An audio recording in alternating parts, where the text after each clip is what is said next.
அது குறிப்பாக RN ரவி அவர்கள் தமிழ்நாட்டினுடைய ஆளுநராக வந்த காலத்திலிருந்து வாயை திறந்தா பொய், வாயை திறந்தா அவதூறு, தமிழ்நாட்டுக்கு எதிராக பேசுறது, தமிழ் மொழிக்கு எதிராக பேசுறது, தமிழ்நாட்டினுடைய மிகச்சிறந்த ஆளுமைகளுக்கு எதிராக பேசுவது, இதையே வாடிக்கையாக வைத்துக் கொண்டிருக்கிறார் ஆளுநர் அவர்கள். இந்த மாதிரி ஒரு வேலையை செய்யறதுக்கு தமிழ்நாடு அரசாங்கம் சம்பளம் கொடுக்க வேண்டும். இதைதான் சொந்த காசுல சூனியம் வச்சுக்கிறதுன்னு சொல்லுவாங்க. நம்ம பணத்தை எடுத்து அவருக்கு சம்பளமா கொடுத்துட்டு தமிழ்நாட்டுக்கு எதிராகவே அந்த ஆள் பேசிட்டு இருக்காரு.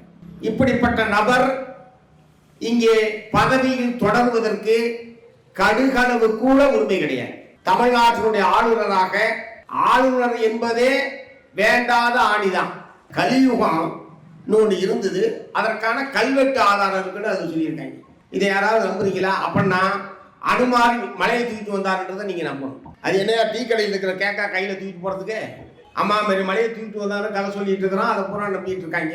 நீங்கள் என்ன பண்பாட்டை, நீங்கள் உயரிய பண்பாட்டை நீங்கள் மேற்கொண்டிருக்கிறீர்கள்? சாதிய பாகுபாடு, தீண்டாமை, பெண்ணடிமைத்தனம், குழந்தை திருமணம், விதவை திருமண மறுப்பு, இது போன்ற விஷயங்களில் தானே உங்களுடைய சாஸ்திரத்தில் இருக்கிறது. அவர் செத்து 142 வருஷம் ஆச்சு. ஆனா இன்னமும் பயப்படுறாங்கல்ல.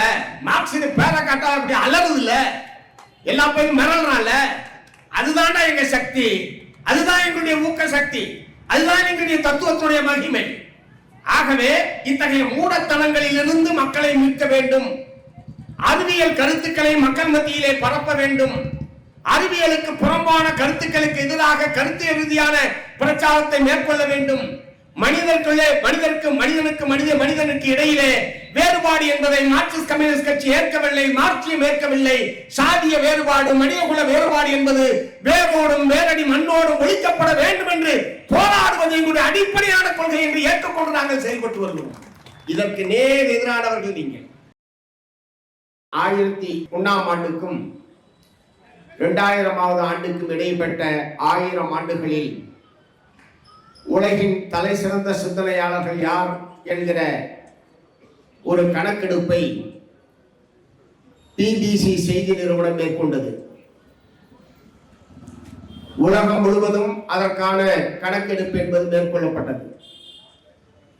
1000 ஆண்டுகளில் உலகின் தலை சிறந்த சிந்தனையாளர் கார்ல் மார்க்ஸ் என்று அந்த ஆய்வுடைய முடிவு வெளிப்பட்டது.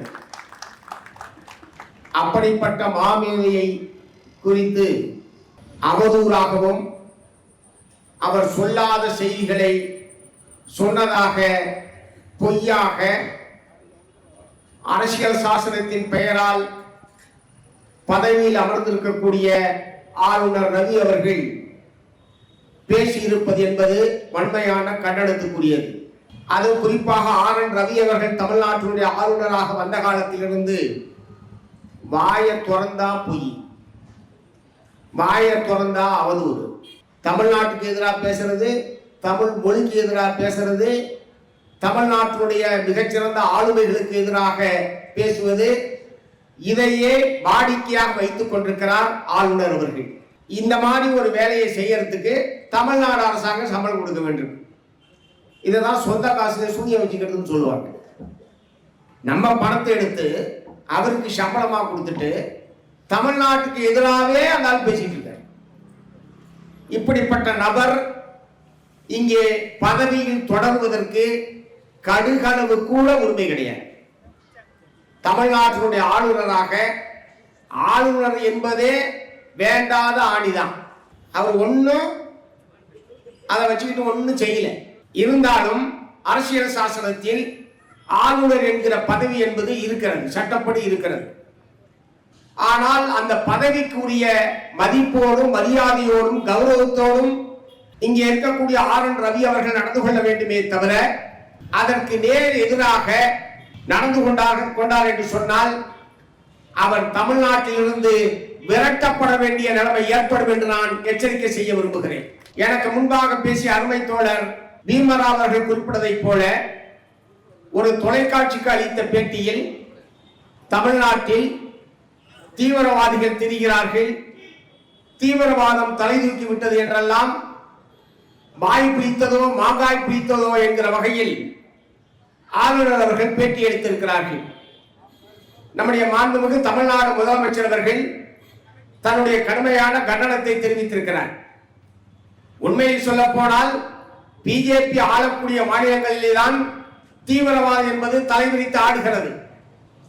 மணிப்பூர் மாநிலத்தில் கடந்த 2 ஆண்டு காலமாக மிகப்பெரிய கலவரமும் பயங்கரவாதமும் இன்றைய தேதி வரை அவர்களால் ஒன்றும் செய்ய முடியவில்லை. அப்பாவி மக்கள் முகாம்களிலே தங்க வைக்கப்பட்டிருக்கிறார்கள். அப்பாவி மக்களுடைய வாழ்க்கைக்கு எந்த உத்தரவாதமும் கிடையாது. ஒரு சுகாதாரமான வாழ்க்கையை அவர்களால் கொடுக்க முடியவில்லை. ஒரு அமைதியாங்கி அவர்களால் ஏற்படுத்த முடியவில்லை. இது போன்ற பல உதாரணங்களை சொல்ல முடியும். ஆனால் தமிழ்நாட்டில் உட்கார்ந்து கொண்டு தமிழ்நாட்டு மக்களுடைய வரிப்பணத்தில் சம்பளத்தை பெற்றுக்கொண்டு பொய்யான செய்திகளை பரப்புவது, தமிழ்நாடு அரசுக்கு எதிராக பேசுவது, தமிழ்நாடு அரசின் மீது பகிரங்கமாக குற்றச்சாட்டுக்களை வைப்பது, ஒரு போட்டி அரசாங்கத்தை நடத்துவதைப் போல, ஒரு எதிர்கட்சி தலைவரை போல ஆளுநர் அவர்கள் தொடர்ந்து நடந்து கொண்டிருக்கிறார்கள். அதற்கு எதிராக பல கடுமையான கண்டன போராட்டங்களை நாம் நடத்தி இருக்கிறோம். ஆனால் இப்போது அவர் மார்க்சிஸ்டுகளை பற்றியும் மாமேதை கார்ல் மார்க்ஸ் குறித்தும், அது கொடுமை என்ன தெரியுமா? அந்த விழாவில் ஒரு கல்வெட்டியல் சம்பந்தமான ஒரு நூலை வெளியிடுகிறார்கள். அந்த கல்வெட்டை நூலை எழுதியிருப்பவர் எம்எல் ராஜா என்கிற ஒரு ஆர்எஸ்எஸ் காரர். அதுல ஒண்ணு சொல்றேன், கலியுகம் இருந்ததா கல்வெட்டுல இருக்குன்றான்.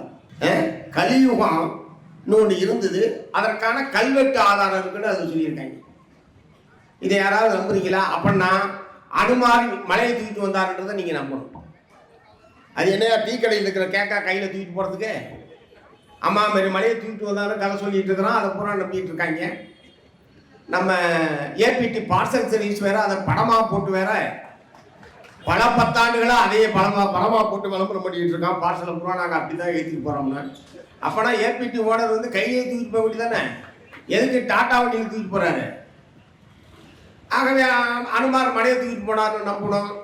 நம்ம திருமால் வந்து கடல்ல ஒரு இலையில படுத்திருக்காரு. கப்பலே மூழ்கிக்கிட்டு இருக்கு நாட்டில், ஒரு இலை மேல பெருமாள் படுத்திருக்காருன்னு ஒரு கதை சொல்றான். இந்த மாதிரி நிறைய புராணங்கள், மூட நம்பிக்கைகள், இவற்றையெல்லாம் பரப்பி கொண்டிருக்கிற ஒரு கூட்டம். இதுல அவருக்கு வருத்தம் என்னன்னா, கார்ல் மார்க்ஸ் வந்து பிரிட்டிஷ் ஏகாதிபத்திய பத்தியும் இங்கே இந்தியாவுக்கு நன்மை செய்தது என்று அவர் சொல்லி இருக்கிறார்.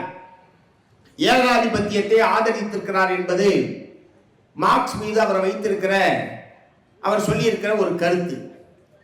1852ஆம் ஆண்டுக்கும் 1854ஆம் ஆண்டுக்கும் இடைப்பட்ட காலத்தில் நியூயார்க் ஹெரால்ட் டெய்லி ட்ரிபியூன் என்கிற ஒரு பத்திரிகையில் தொடர்ச்சியாக பல்வேறு கட்டுரைகளை தோழர் மார்க்ஸ் அவர்கள் எழுதினார்கள்.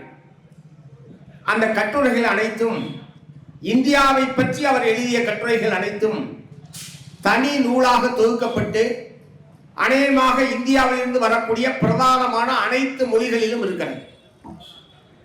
ஆங்கிலத்தில், இந்தியில், தமிழில்,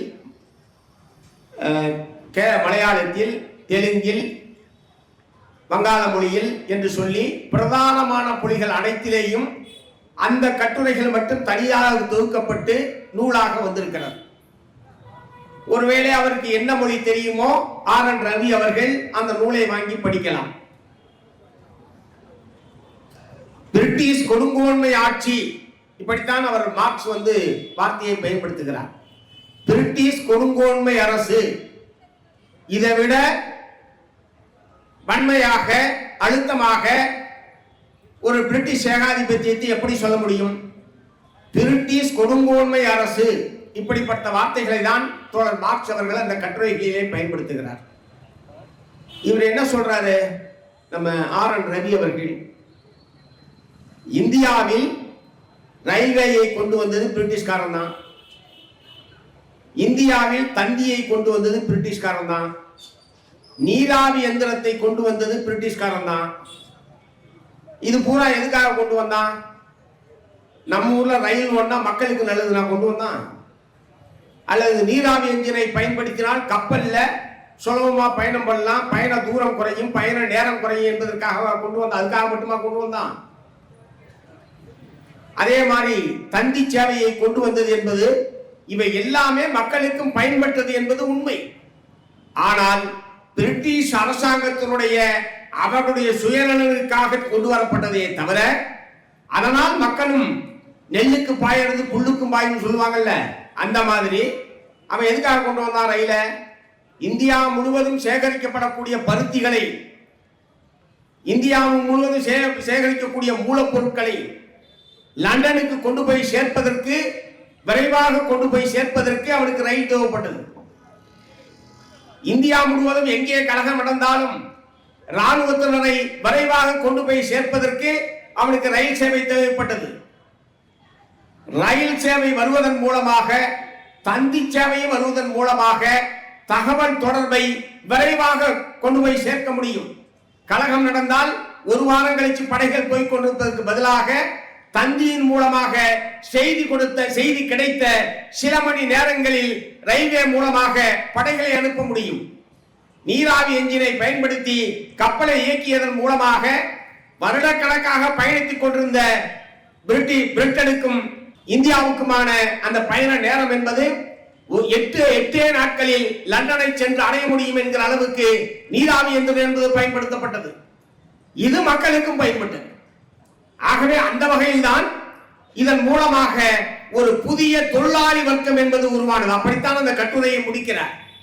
ரயில்வேயில் வேலை செய்யக்கூடிய தொழிலாளி வர்க்கம், கப்பலில் வேலை செய்யக்கூடியவர்கள் தொழிலாளி வர்க்கமாக, தந்தி சேவையில் ஈடுபடக்கூடியவர்கள், இவர்கள் எல்லாம் ஒரு புதிய தொழிலாளி வர்க்கத்தை தன்னை அறியாமலேயே பிரிட்டிஷ் ஏகாதிபத்தியம் இந்தியாவில் உருவாக்கி கொண்டிருக்கிறது என்பதுதான் கட்டுரையுடைய மிக அடிப்படையான ஒரு அம்சம்.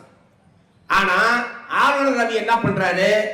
இதெல்லாம் விட்டுட்டு இந்த ரயில் வந்தது, இது வந்தது, இதெல்லாம் நல்லதுன்னு சொன்னாரு. இதன் மூலமாக என்ன நடந்தது?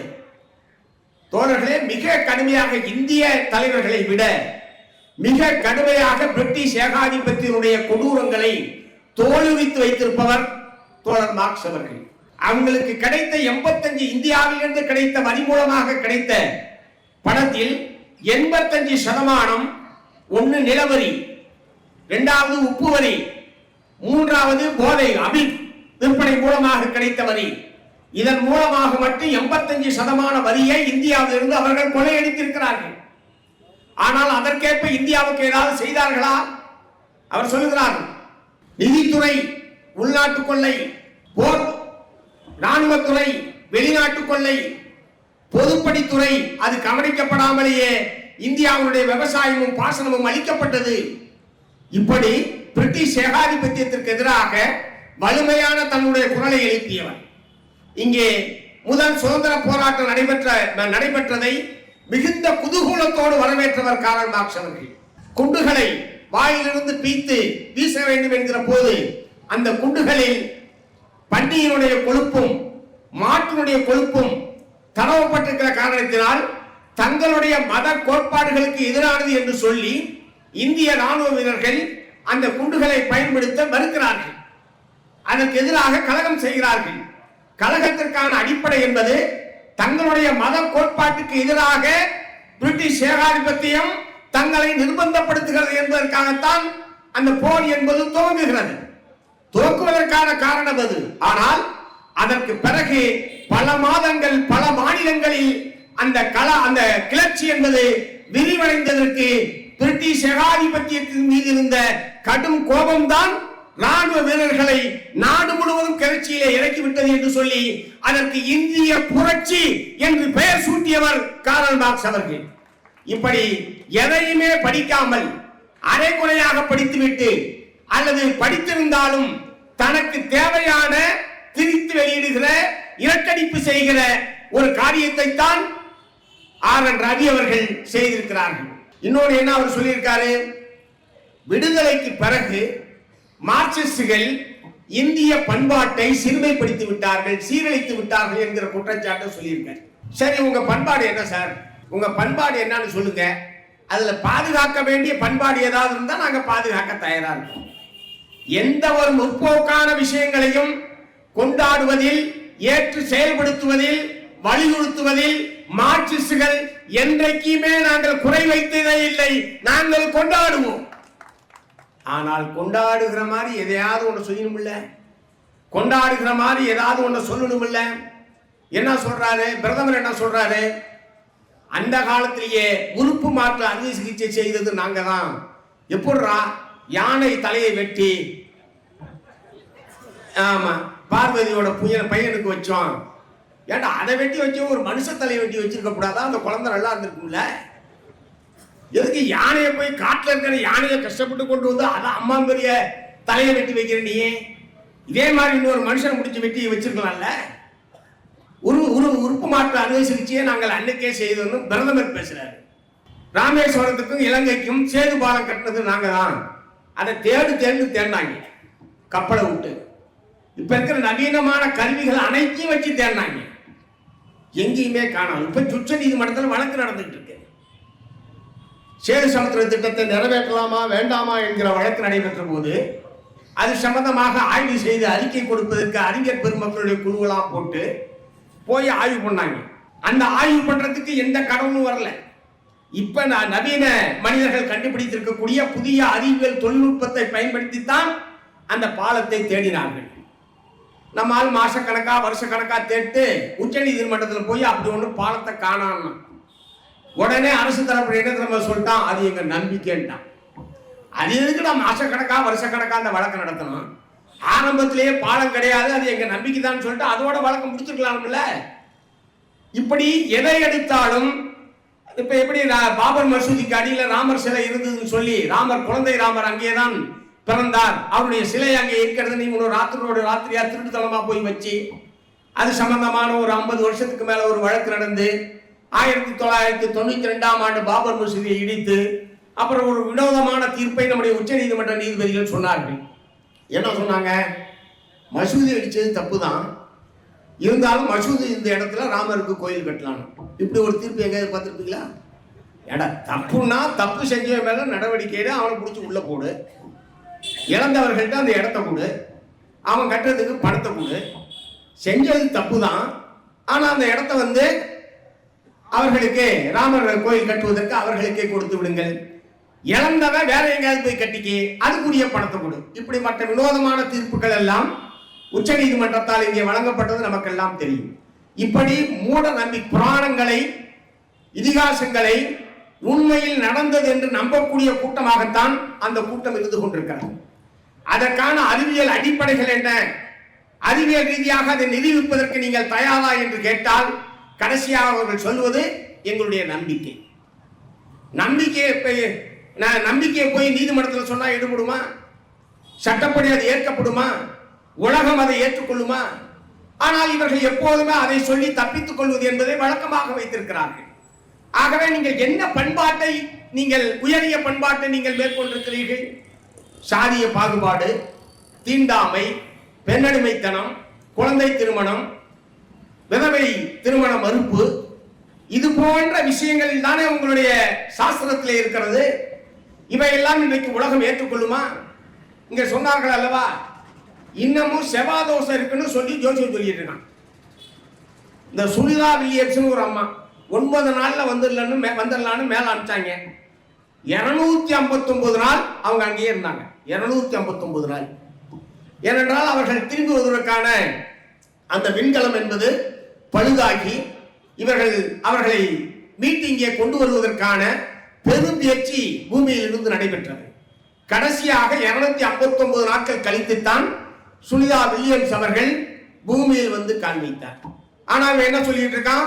செவ்வாய் தோஷம். செவ்வாய்க்கே போலாமான்னு ஆராய்ச்சி நடந்து கொண்டிருக்கிற காலத்தில் செவ்வாய் தோஷத்தினாலதான் உனக்கு கல்யாணம் நடக்கலன்னு சொல்லியே பல பேர்த்த மன ரீதியா சாகர வரைக்கும் கல்யாணம் ஆகாமே பண்ணிட்டாங்க. ஆண் பெண் 2 பேத்தையும், பெண்களை மட்டும் ஆண் பெண் 2 பேத்தையுமே. இப்படி அறிவியலுக்கு புறம்பான இத்தகைய கருத்துக்களை இன்னமே எலி கிட்ட ஜோசியம் கேட்கிறது, கிளி கிட்ட ஜோசியம் கேட்கிறது, மாட்டை கும்பிடுவது, பசுவை கும்பிடுவது, குரங்கை கும்பிடுவது. இங்க குரங்கு கம்மியா இருக்கு. நம்ம தமிழ்நாட்டில் குரங்கு கும்பிடுற வழக்கம் இல்லை. ஆமா, இமாச்சல பிரதேசம் போன்ற மாநிலங்களில் குரங்கை கும்பிடுவதற்கென்றே ஒரு பெரும் கூட்டம் போறாங்க. அதனால்தான் மார்க்ஸ் அப்பயே குறிப்பிட்டிருக்கிறார், இயற்கையாக இருக்கக்கூடிய குரங்கையும் பசுவையும் மண்டியிட்டு வணங்கக்கூடிய அளவுக்கு மனிதர்கள் கீழான நிலையில் இருக்கிறார்கள் என்று மார்க்ஸ் அப்போதே எழுதி வைத்திருக்கிறார். அது உண்மையா இல்லையா? அப்ப அவர் எழுதி போனார். அவர் செத்தே 142 வருஷம் ஆச்சு. 1883 ஆண்டு மார்ச் 14 மார்க்ஸ் அவர்கள் இறந்தார்கள். அவர் செத்து 142 வருஷம் ஆச்சு. ஆனா இன்னமும் பயப்படுறானுல. மார்க்ஸ் பேரை காட்டா அப்படி அலறுது இல்ல, எல்லா பேரும் மிரள்றான்ல. அதுதான் எங்க சக்தி, அதுதான் எங்களுடைய ஊக்க சக்தி, அதுதான் எங்களுடைய தத்துவத்துடைய மகிமை. ஆகவே இத்தகைய மூடத்தனங்களில் இருந்து மக்களை மீட்க வேண்டும். அறிவியல் கருத்துக்களை மக்கள் மத்தியிலே பரப்ப வேண்டும். அறிவியலுக்கு புறம்பான கருத்துக்களுக்கு எதிராக கருத்து ரீதியான பிரச்சாரத்தை மேற்கொள்ள வேண்டும். மனிதனுக்கு இடையிலே வேறுபாடு என்பதை மார்க்சிஸ்ட் கம்யூனிஸ்ட் கட்சி ஏற்கவில்லை, மார்க்சியம் ஏற்கவில்லை. சாதிய வேறுபாடு, மனிதகுல வேறுபாடு என்பது வேரோடும் வேரடி மண்ணோடும் ஒழிக்கப்பட வேண்டும் என்று போராடுவது எங்களுடைய அடிப்படையான கொள்கை என்று ஏற்றுக்கொண்டு நாங்கள் செயல்பட்டு வருகிறோம். இதற்கு நேர் எதிரானவர்கள் நீங்கள். இந்த தத்துவத்திற்கு, இந்த கொள்கைக்கு நேர் எதிரானவர்கள் நீங்கள். ஆகவே உங்களால் ஏற்றுக்கொள்ள முடியாது. அதற்காக மார்க்சை நீங்கள் அவதூறு செய்வீர்களா? மார்க்சிஸ்டுகளை நீங்கள் அவதூறு செய்வீர்களா? அது ஒரு அரசியல் சாசன பொறுப்பே இருக்கக்கூடிய பதவியிலே உட்கார்ந்து கொண்டு நீங்கள் அவதூறு செய்தால் அதை நாங்கள் வேடிக்கை பார்த்துக் கொண்டிருக்க வேண்டுமா? ஆகவே இத்தகைய போக்குகளை ஆளுநர் இத்தோடு நிறுத்திக் கொள்ள வேண்டும். அப்படி ஒருவேளை எங்களுக்கு அழுத்தமான கருத்துக்கள் இருக்கிறது என்று சொன்னால் நாங்கள் உங்களோடு விவாதிப்பதற்கு தயார். எங்களுடைய மார்க்சிஸ்ட் கம்யூனிஸ்ட் கட்சியினுடைய பல ஆயிரக்கணக்கான தோழர்கள் விவாதத்திற்கு தயாராக இருக்கிறோம். இன்றைக்கு நீங்கள் பேசிய அன்றைய தினத்திலிருந்து சமூக வலைதளங்களில் உங்களுக்கு பதிலடி, செம்மட்டி அடியாக அடி விழுந்து கொண்டிருக்கிறது. சமூக வலைதளங்களில் உனக்கு ஆதரவாக பேசுவதற்கு ஒரு நாதி கூட கிடையாது தமிழ்நாட்டில், மறந்து விடாதீர்கள். ஆகவே நீங்க அதாவது எப்பொருள் யார் யார்வாய் கேட்பினும் அப்பொருள் மெய்ப்பொருள் காண்பது அறிவு என்பதிலே எங்களுக்கு மாற்று கருத்து கிடையாது. மார்க்ஸ் ஒன்றும் விமர்சனத்துக்கு அப்பாற்பட்டவர் என்று நாங்கள் சொல்லவில்லை. ஆனால் செய்யக்கூடிய விமர்சனத்தில் நேர்மை இருக்க வேண்டும், உண்மை இருக்க வேண்டும். அவதூறு செய்வீர்கள் என்று சொன்னால் நாங்கள் அனுமதிக்க மாட்டோம். அதுதான் இந்த ஆர்ப்பாட்டத்தினுடைய மையமான நோக்கம் என்பதை நான் இங்கே தெளிவுபடுத்த விரும்புகிறேன். ஆகவே மார்க்ஸ் அவர்களுடைய நம்முடைய தோழர்களை நான் கேட்டுக்கொள்ள விரும்புகிறேன். இந்தியாவை பற்றி மார்க்ஸ் எழுதியிருக்கக்கூடிய அனைத்து கட்டுரைகளையுமே நம்முடைய தோழர்கள் வாசிக்க வேண்டும். மக்கள் மத்தியில் நாம் வலுவாக பிரச்சாரம் செய்வதற்கு மிகச்சிறந்த ஆயுதமாக அந்த கட்டுரைகள் என்பது அமையும்.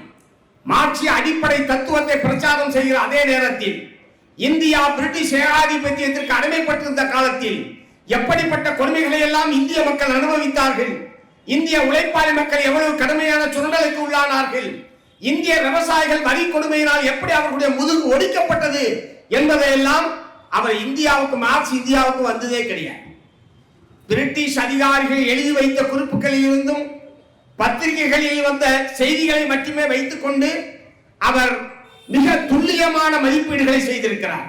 அதனால்தான் அவர் தீர்க்கதரிசி, ஆளுநர் போன்றவர்கள் அடிமுட்டாள் என்பதற்கு மிகச்சிறந்த எடுத்துக்காட்டு.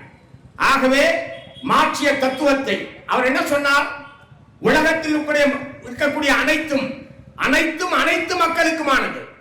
இதில் என்ன குற்றம் கண்டுபிடிக்கிறீங்க நீங்க? தனி சொத்துடைமை என்பதை ஒழிப்பது எங்களுடைய அடிப்படையான நோக்கம். அனைத்து மக்களுக்கும் அனைத்தும் அனைத்தும் சொந்தம் என்பதுதான் மார்க்சியத்தினுடைய அடிப்படை. உலகை பொதுவில் வைப்போ என்றுதான் நாங்கள் போராடி கொண்டிருக்கிறோம். இதற்காக உலகம் முழுவதும் தினந்தோறும் போராட்டங்கள் நடைபெற்றுக் கொண்டிருக்கிறது. இன்றைக்கும் பெரும்பகுதியான மக்கள் இந்த கொள்கையின் கீழான ஆட்சியில் தான் இருந்து கொண்டிருக்கிறார்கள்.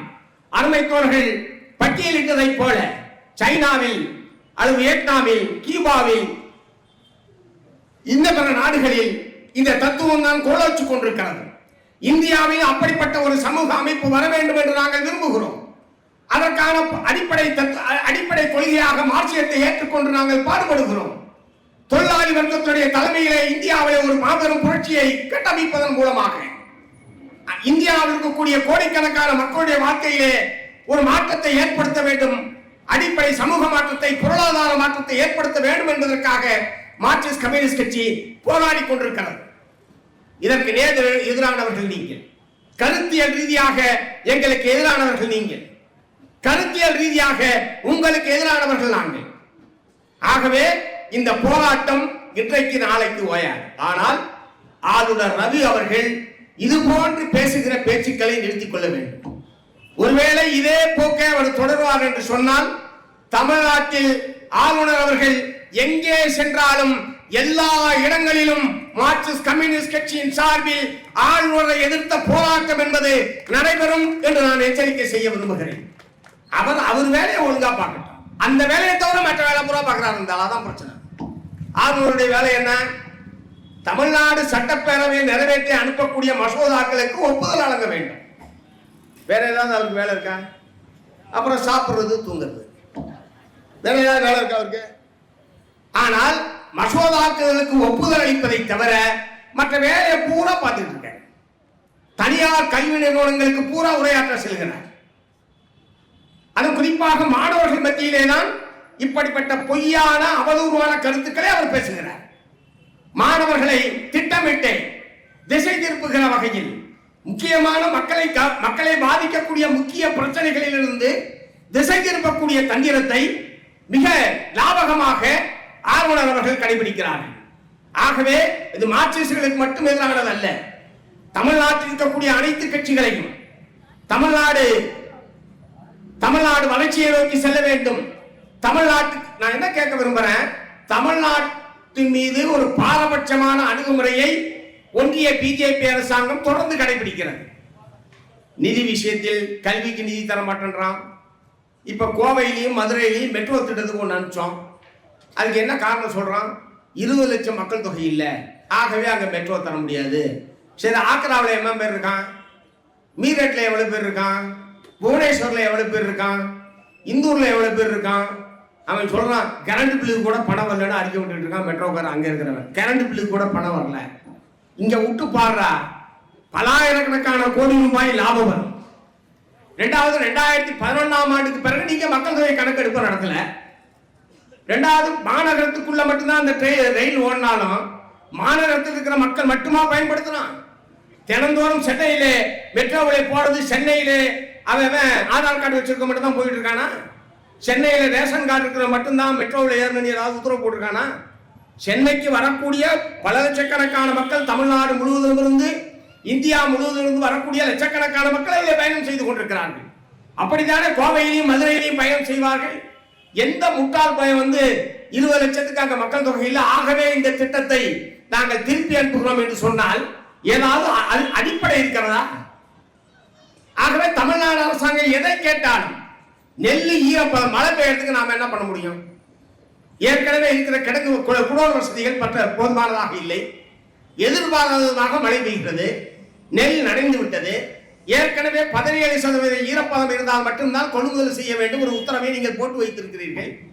ஆகவே 22% ஈரப்பதம் இருந்தாலும் நெல்லை கொள்முதல் செய்வதற்கு அனுமதிக்க வேண்டும் என்கிற ஒரு நியாயமான கோரிக்கையை தமிழ்நாடு முதலமைச்சர் அவர்கள் மத்திய அரசுக்கு தெரிவிக்கிறார். நெல்லை பார்த்தாவே தெரியும் நனைஞ்சு போச்சா இல்லையான்னு. இதை ஆய்வு பண்றதுக்கு அங்கேயிருந்து ஒரு கூட்டம் வர்றான். ஆமா, நெல் ஈரமா இருக்கா இல்லையான்னு பார்க்கறதுக்கு டெல்லியிலேருந்து வராங்க. இங்க இருக்கிறவங்க சொன்னா நம்ப மாட்டானா? அங்கேருந்து வந்தானோ 3 டீம் வந்தாங்க. 3 நாள் 4 நாள் சுத்தினாங்க. போய் என்ன அறிக்கை கொடுத்தான்னு தெரியல. ஈரப்பதத்தினுடைய அளவு உயர்த்தமுதானு சொல்லிட்டான். ஒருவேளை போனவங்க கூட அது நெல்லே இல்லைன்னு அறிக்கை கொடுத்துட்டானே நமக்கு தெரியல. வந்த அதிகாரிகள் பூரா நாங்க போய் பார்த்தா அது நெல்லே கிடையாதுங்க, அது வேற ஏதோ ஒரு தானியம், இவங்க பொய்யா நெல்லுன்னு சொல்லிட்டாங்கன்னு தெரியல. அந்த 22% ஈரப்பதம் என்பதற்கு இப்போது அனுமதி இல்லை. இப்படி எதை கேட்டாலும் தமிழ்நாட்டுக்கு விரோதமாகவும் தமிழ்நாட்டுடைய நியாயமான கோரிக்கைகளையும் நீங்கள் திருப்பி அனுப்பி கொண்டே இருப்பது, ஏற்க மறுப்பது என்கிற அணுகுமுறையை பிஜேபி கடைபிடிக்கும் என்று சொன்னால் இப்போது அல்ல, இன்னும் எத்தனை நூற்றாண்டுகள் ஆனாலும் பிஜேபியை தமிழ்நாட்டு மக்கள் அனுமதிக்க மாட்டார்கள், ஏற்க மாட்டார்கள். மத்திய அரசுன்றது எல்லா மாநிலத்துக்கும் எல்லா மாநில மக்களுக்கும் தானே.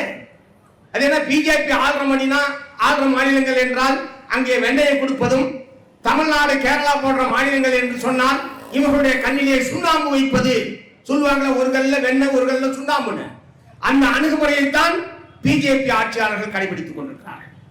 ஆகவே இப்படிப்பட்ட தமிழ்நாட்டு மக்களுக்கு விரோதமான மத்திய அரசாங்கத்துடைய நடவடிக்கைகளை எல்லாம் ஆளுநர் அவர்கள் எடுத்து சொல்லி இதெல்லாம் நல்ல அணுகுமுறை கிடையாது, இந்த கோரிக்கையில நியாயம் இருக்கு அப்படின்னு எதையாவது ஒரு சின்ன நன்மையாவது ஒரு சின்ன திட்டத்தையாவது ஒரு பேசி வாங்கி கொண்டு இருப்பாரா? என்ன சொல்றாரு? இப்ப 2 நாளைக்கு முன்னாடி தமிழ்நாட்டு மக்களுக்கு சேவை செய்யறதுக்கு கிடைத்த அரிய வாய்ப்புக்காக அவர் மகிழ்ச்சி அடைகிறாராம். யாரு? ஆளுநர். என்ன சேவை செஞ்சாரு? என்னையா சேவை செஞ்சீங்க? எதனாவே பேசிக்கிட்டு இருக்கிறது ஒரு சேவையா நாட்டில்? இப்ப உங்களுக்கு அந்த மாதிரி யாராவது அகராதியில் இருக்கா?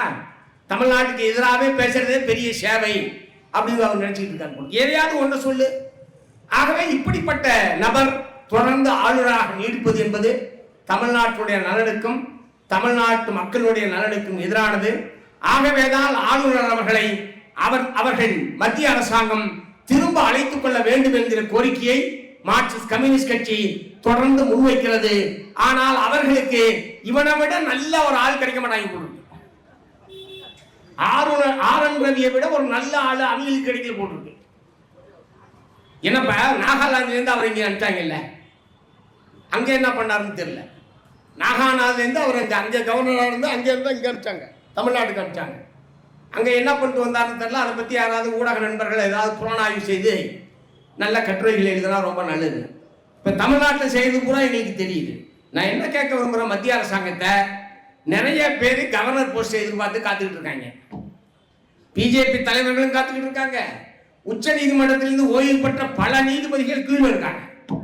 அதனால நான் உங்களை எல்லாம் மத்திய அரசாங்கத்தை மெத்த பணியோட கேட்டுக்கிறது என்னன்னா, இந்த ஆளுநர் ஆர்.என். ரவியை அழைச்சிக்கிட்டு உங்களுக்கு ஏற்கனவே வெயிட்டிங்கில் இருக்கிற யாராவது ஒருத்தரை மாற்றி அனுப்பிச்சா கொஞ்ச நாள் வர்றவன் எப்படி இருக்காருன்னு நாங்கள் தெரிஞ்சுக்கிறதுக்கு கொஞ்சம் நாள் ஆகும்ல. அது வரைக்கும் அது தமிழ்நாட்டில் நாங்கள்லாம் நிம்மதியாக இருப்போம். அதுக்குரிய ஏற்பாடு செய்ய வேண்டும் என்று கேட்டு வாய்ப்புக்கு நன்றி கூறி நிறைவு செய்கிறேன். வணக்கம்.